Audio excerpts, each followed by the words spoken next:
ఏడ్చద్దే. ఎట్లే మనసులో ఒకరిని పెట్టుకొని ఇంకొకరితో పెళ్లి చూపులకి రెడీగా అమ్మంటున్నారు. వాడు లేకపోతే నేను బతకలేని. ఎందుకో తెలుసా? ఎందుకు? ఎందుకంటే వాడే నా ఆక్సిజన్. నా మనసులో వాడికి నాకు ఎప్పుడో పెళ్లి అయిపోయింది. ఇప్పుడు వీనికి పెళ్లి చేసుకుంటే నాకు సెకండ్ పెళ్లి అయినట్లే కదే. ఉండు, వానికి పోయి నేను పెళ్లి చేసుకోనని చెప్పేసి వస్తా. విన్నావు కదా, అది ఇంకా నిన్నే లవ్ చేస్తుంది. నేను చెప్పినాను కదరా ఆ పాప మనసు మారదని.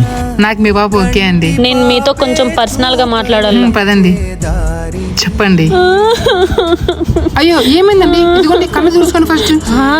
కళ్ళు దుడుచుకుంటే 500 ఫుల్ క్యాష్ పార్టీ అన్నమాట.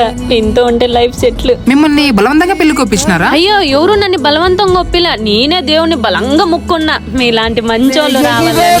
దానికి కొంచెం ఆనంద పాసుకోవాలి. మళ్ళీ ఎందుకంటే అంత డల్ గా ఉన్నారు? ఇదిగో డబ్బులు తీసుకోండి. ఇంకా కావాల్సింటే ఫోన్ చేయండి, ఫోన్ పే చేస్తా. బాయ్. బాయ్ అండి. బాయ్.